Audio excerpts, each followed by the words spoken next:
מה קורה חברים? כאן עידו ממשלס לייף, והיום אנחנו הולכים לדבר על מצלמת ה-R10 של קנון. מצלמה סופר מגניבה שמתאימה גם למתחילים וגם למי שמצלם קצת יותר ברצינות.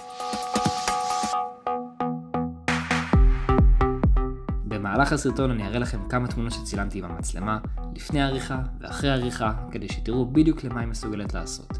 בנוסף השתמשתי בעדשת 50mm RF של קנון עם מנוע STM וצמצם f1.8, אז אנחנו גם נדבר על איך זה משפיע על התמונות והבוקר, בעצם הטשטוש שהעדשה הזאת מייצרת. אז מה יש לנו ב-R10?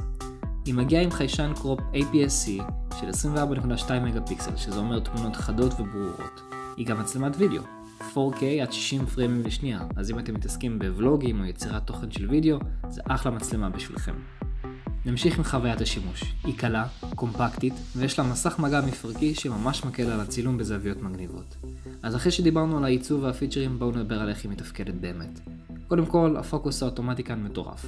במיוחד כשמשתמשים בעדשת ה-50mm שאני משתמש בה היום, הפוקוס של פנים או עיניים או על עצבים זזים נשאר חד ומדויק.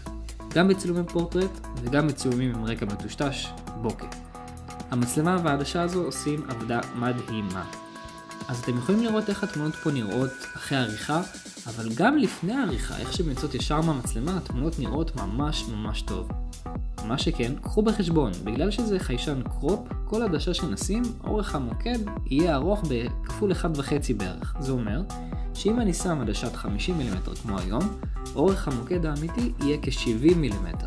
דבר נוסף שחשוב להזכיר, היא מצלמה ממש זריזה. אם אתם מצלמים אקשן, ילדים רצים או חיות, המצלמה הזאת תעמוד בקצב, יש לה מעבד ממש טוב, ובסוף היום מדובר במצלמה קלה ונוחה שאפשר לקחת לכל מקום בלי להרגיש כאילו סחבתם את כל הסטודיו על הגב, וגם המחיר שלה לא רע בכלל, כולל המחיר של העדשת 50mm RF שאני משתמש בה היום, המחירים שלהם די נמוכים, זאת אומרת שאתם יכולים לקבל פה סטאפ מאוד טוב במחיר יחסית נמוך לשאר המצלמות והעדשות שאנחנו רואים בשוק.